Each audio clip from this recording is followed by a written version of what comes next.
In the near future, nuclear war, deforestation, and climate change will have wrought so much destruction on Earth that most cities all over the world are crumbling down. In addition to a severe oxygen deficit, there is a scarcity of food and electricity. One of the few cities still standing in 2067 is in Australia, and it has survived because of synthetic oxygen. But because of the pollution in this oxygen, people become unwell with a condition called the sickness. As utility workers, Jude, Ethan White's best friend, and he work together to stabilize the neutral reactor and restore power to the city. Their supervisor scans them to make sure everyone is still well after work. Since one of the employees is unable to work the following day, Ethan works his shift in order to accrue additional oxygen credits. Still, the unfortunate man gets fired by the boss. Ethan witnesses a demonstrator on his way home arguing that people shouldn't have to pay for oxygen and that they should make sacrifices for future generations. The sacked worker, who is in need of employment due to his children's illness, approaches Ethan as others ignore him. A dispute breaks out, but is cut short as the demonstrator suddenly catches fire. Later at home, Ethan sees on the news that the protester did that to commemorate the death of the last living plant. The report also discusses the rising number of illnesses-related fatalities, and Chronocorp's, the firm that produces oxygen, pledge to find a cure. But since they fear that humanity will soon go extinct, they keep protesting. Ethan switches off the TV when the reporter begins discussing the deceased lead scientist for the Chronocorps, Richard, his father. Ethan gives his wife Xand a fresh oxygen mask when she comes at that same moment.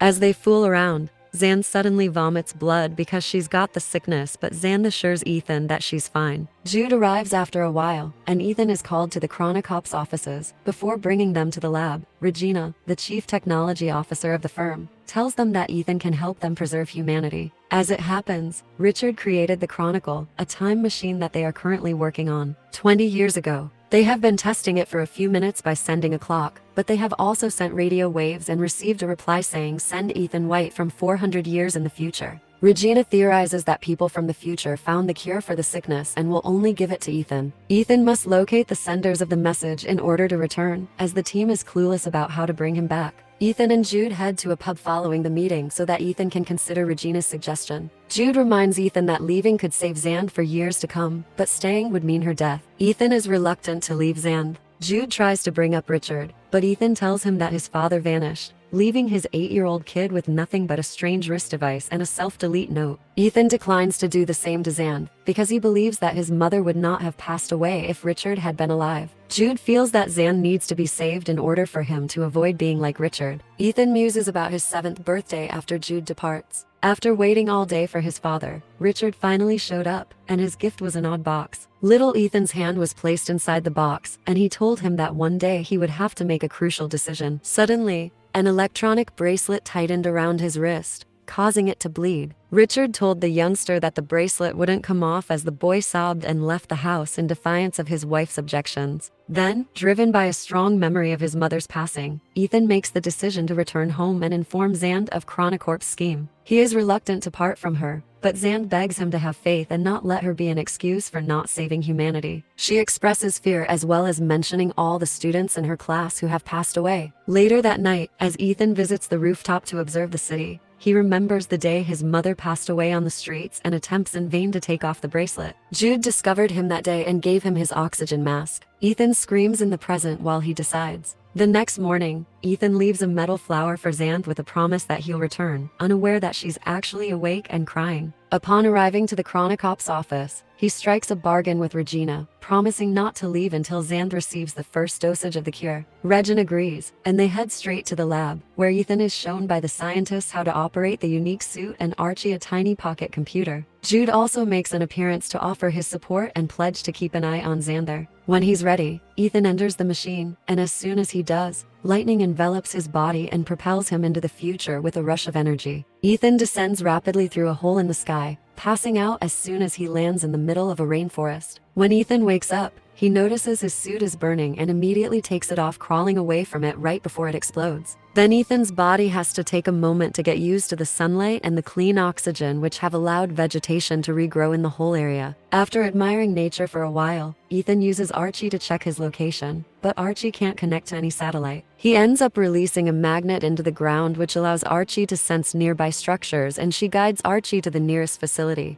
At the entrance, Ethan's surprised to find a skeleton with a hole in the skull, but the real shock comes when he sees the skeleton is wearing the suit with his name. He also finds a rusted Archie under the leaves and Richard's bracelet on the skeleton's wrist, although this one has a green light. He panics because this indicates he is going to die on this assignment. After gaining his composure, he attempts to enter the facility, but is unsuccessful, so he asks the rusty Archie to play the most recent tape. A distorted voice is played by the machine stating that everything is better this way, as there would be no more suffering than two voices fighting and a gunshot. At that point, the rusty Archie shuts down when the battery runs out. She eventually detects a beacon signal when Ethan wraps wire around his own Archie. After noticing that a wire is wrapped around the rusting Archie, he does this by taking wire from his suit. Ethan follows the signal through the forest and finds 2 oxygen dispensers but not a single person. Later in the evening, Ethan starts a fire with Archie's help, although it takes him a while. He also finds some berries that Archie can't identify, so Ethan eats one and drops them because they taste awful. Next, Ethan asks Archie to use the constellations to confirm it's the year 2474, which makes him remember how he and Richard used to look at the stars together. However, the memory suddenly ends when Richard starts feeling sick, puking and hallucinating while a thunderstorm covers the area. Ethan watches a ball of light crash near his camp, and as his hallucinations get worse, he notices a man running toward him to stab him in the chest. Ethan passes out, and moments later he wakes up to discover the mysterious guy is Jude, who injected him with medicine to cure the poison Ethan got from the berry. Jude tells us the following morning that Chronocorp was monitoring Ethan's vitals and realized he was close to death. As a result, they used the Chronicle to dispatch Jude for assistance. Jude doesn't believe the skeleton that Ethan is showing her could be that of Ethan. They then utilize Archie to follow the signal, and after a while they locate a different facility that reads Ethan's eye and opens the door right away. With the exception of a flashing screen bearing Ethan's name, the interior is extremely black. His wrist bracelet activates and draws blood to assess his DNA. When he presses the enter key, Jude admits that he brought a gun because he believes they are being assaulted. The bracelet's light abruptly turns green, and the computer turns on the lights now that Ethan's identity has been verified. The computer informs the two that they are at Chronocorp's lab and that the portal will open in 4 hours, which surprises them both. Jude is happy,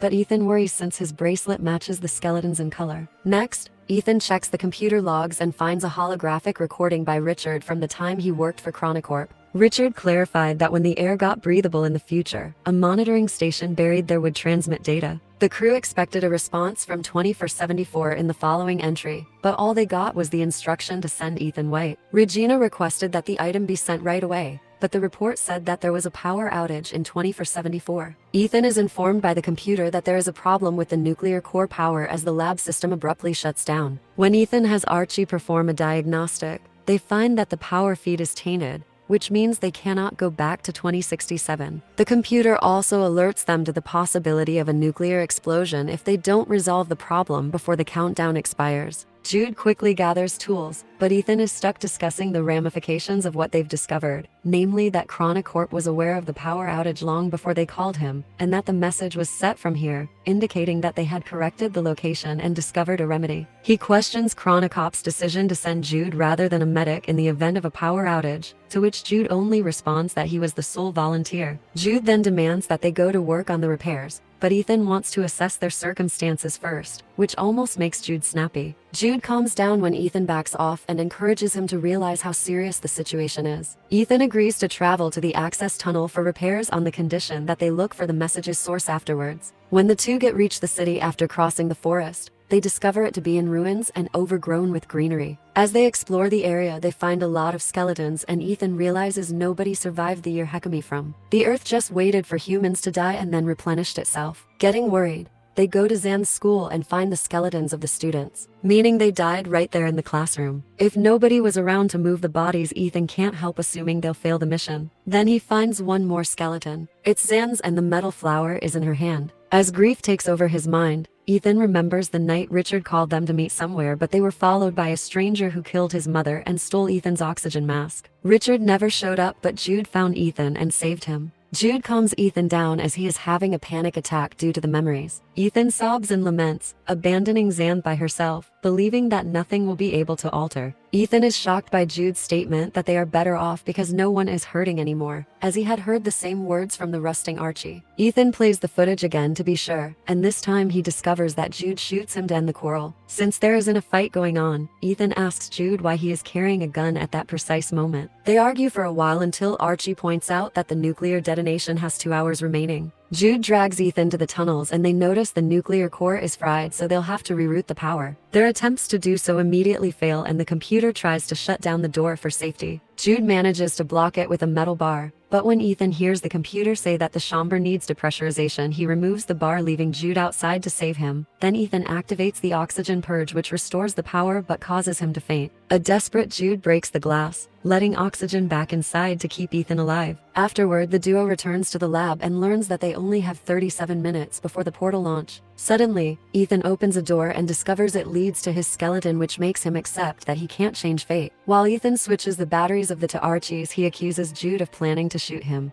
Then he makes the rusted Archie play the last thing the other Ethan saw, and the recording shows Jude threatening Ethan with a gun and asking him to fight back. Jude swears he doesn't plan to shoot Ethan, and an argument ensues with Jude suggesting they stay there, but Ethan refuses to leave everyone to die. Ethan then rams open a second door to enter the utility room, but this time there are no masks. Ethan pushes Jude away and uses the computer to play a log he recorded on his 8th birthday. Despite Jude's insistence that they cannot save everyone, Richard apologizes, but Jude cuts the power before he can finish his sentence. Enraged, Ethan shuts off the electricity and imprisons Jude in the utility room so he can see the message through to the end. Richard called home and requested little Ethan to go for a stroll with his mother so they could meet. Richard claimed he did everything for his kid and wanted to tell him so. However, before he could leave, Regina and Jude entered the lab to corner him. It turned out Regina wanted to use the Chronicle to escape to the future with a selected group of elite people and abandon the search for a cure, claiming that humans were the real virus. Richard refused to cooperate and confessed that he programmed the system so only Ethan could activate it in the future, causing a furious Regina to take out a gun and ask one of the scientists if it was possible to send at least one person to fix the power issue. When the scientist confirmed it could be done, Regina shot Richard. At that moment, Jude breaks free and tries stopping the recording to no avail, so the rest of the truth comes out. Regina and a team to kill Ethan's mother and ordered Jude to become Ethan's guardian. A devastated Ethan jumps on Jude, calling him out for using him all these years, and another argument ensues over how to proceed. Jude pushes Ethan against the wall and begs him to fight as he attacks him for trying to stop the Chronicle by removing cables. Jude pulls a revolver and points it at Ethan's head after he refuses,